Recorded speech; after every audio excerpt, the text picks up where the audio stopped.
Bismillahirrahmanirrahim. Hayyikum bitahiyyatil iman wa bitahiyyatil islam wa bitahiyyatil mubarakah wa iyyat tahiyyah. Assalamu alaikum warahmatullahi wabarakatuh.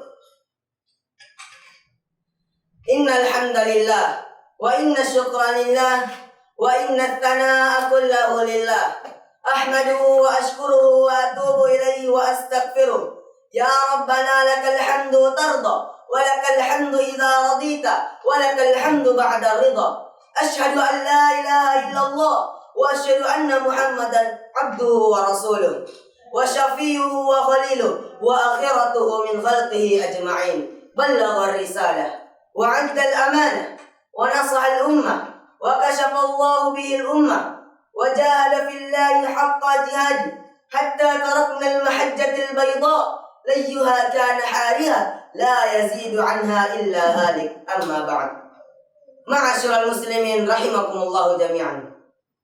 Yang pertama-tama, marilah kita bersyukur kepada Allah Subhanahu wa taala atas nikmat yang Dia berikan kepada kita sehingga kita tidak dapat menghitungnya. Wa qala Allah taala fi kitabihil karim, walau annama fil ardi min syajaratin aqlamu wal bahri yamuddu min ba'dihi sab'atu abhurin ma nafidat kalimatullah. Walaupun engkau jadikan ranting-ranting pohon itu sebagai pena, air lautan itu sebagai tinta, lalu ditambah lagi 7 lautan, itu tetap tidak mampu menghitung nikmat dari Allah Subhanahu wa taala. Karena Allah telah menegaskan dalam Quran surah Ibrahim, wa in ta'uddu ni'matallah la tuhsuha. Jika engkau hendak menghitung nikmat Allah Subhanahu wa taala, niscaya engkau tidak dapat menghitungnya. Salawat dan salam lalu kita curahkan kepada baginda kita, suri tauladan kita, al-khatimul anbiya, penutup para nabi, wal mursalin, dan para rasul, yakni Nabi Allah Nabi Muhammad sallallahu alaihi wasallam. Allahumma salli wa sallim ala nabiyyina Muhammad,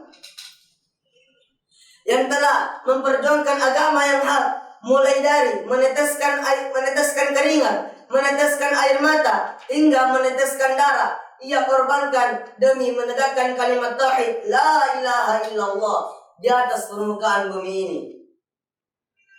Pada kesempatan kali ini saya akan membawakan sebuah ceramah atau sebuah nasihat yang berjudul kejayaan umat Islam di pundak para pemuda.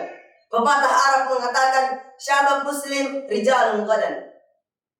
Pemuda muslim adalah pemimpin generasi yang akan datang. Di tangan mereka lah umat berharap agar mereka bisa meraih kejayaan umat sebagaimana yang telah diraih oleh para salafus saleh. Pemuda muslim diharapkan agar bisa melanjutkan estafet perjuangan para salafus saleh. Islam lebih mengharapkan kepada para pemuda. Mengapa? Karena masa-masa muda adalah masa-masa emas. Masa-masa di mana kekuatan itu berkumpul. Sebagaimana dalam surah Ar-Rum dikatakan, Allahul ladzi khalaqakum min dha'fin thumma ja'ala min ba'di dha'fin quwwatan thumma ja'ala min ba'di quwwatin dha'fa wa syaibah. Allah menciptakan kalian mulai dari keadaan lemah, yaitu pada masa kanak-kanak. Thumma ja'ala min ba'di dha'fin, kemudian setelah engkau dijadikan lemah, kuatan, engkau diberikan kekuatan. Thumma ja'ala min ba'di quwwatin dha'fa wa syaibah, setelah engkau diberikan kekuatan, engkau dilemahkan lagi oleh Allah Subhanahu wa taala. Jadi intinya adalah di antara dua kelemahan ada satu kekuatan, yakni kekuatan di masa muda. Dahlan Iskan pernah berkata, semua orang memiliki jatah gagal, maka habiskanlah jatah gagalmu di masa muda. Bung Karno pun pernah berkata, berikan saya 1000 orang tua, akan kucabut gunung Semeru dari akarnya. Berikan saya 10 pemuda, akan kuguncangkan dunia ini. Kata-kata ini seolah memaknai bahwa pemuda, anak-anak muda adalah harapan bangsa. Spirit perjuangan Islam bisa kita lakukan melalui anak-anak muda. Betapa banyak pejuang Islam yang terlahir dari anak-anak muda. Ingatkah kalian Zubair ibn Awam yang dimana Saat Rasulullah sallallahu alaihi wasallam diculik oleh 5 orang kaum kafir Quraisy, Zubair bin Awam saat mendengar itu tanpa gentar, padahal umurnya masih belasan tahun, ia mengambil sebilah pedang, keluar dari rumahnya, lalu menghabisi para kaum kafir itu dan menyelamatkan Rasulullah. Sampai Rasulullah bersabda, setiap nabi itu memiliki penolong, dan penolong ialah Zubair bin Awam. Allah juga mengisahkan tentang Ashabul Kahfi. Siapakah Ashabul Kahfi itu? Ashabul Kahfi adalah innahum fidyatun amanu bi rabbihim wa zidnahum huda. Ialah orang-orang yang beriman kepada Allah, lalu dengan imannya itu Allah memberikannya petunjuk. Ashabul Kahfi adalah para pemuda yang melarikan diri dari kampung halamannya demi mempertahankan akidah Islamnya. Ia merelakan masa mudanya demi mempertahankan tauhidnya kepada Allah Subhanahu wa taala, lari dari kesyirikan yang terjadi di kampung halamannya.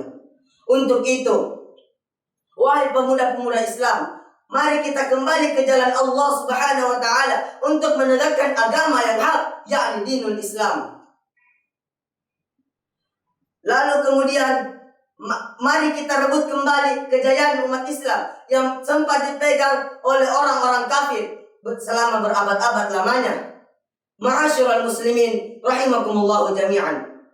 Ingatkah kalian, Allah mengingatkan kita tentang kisah Al-Khalil, Nabiullah Ibrahim alaihi salam. Bagaimana waktu muda ia diperintahkan untuk mendakwai sebuah raja yang zalim, yakni Raja Namrud laknatullahi alaihi. Tanpa gentar, Nabi Ibrahim menghancurkan semua berhalanya yang membuat Raja Namrud marah. Lalu bertanya kepada rakyatnya, siapa yang melakukan ini? Para rakyatnya mengatakan, qalu sami'na fata. Ia adalah seorang pemuda. Yuqalu lahu Ibrahim, yang bernama Ibrahim. Dengan wajah marah, Nabi Ibrahim dipanggil. Namun Nabi Ibrahim dengan akidahnya kepada Allah, ia tanpa gentar melawan Raja Namrud sampai membuat Raja Namrud marah dan hendak membakar Nabi Ibrahim.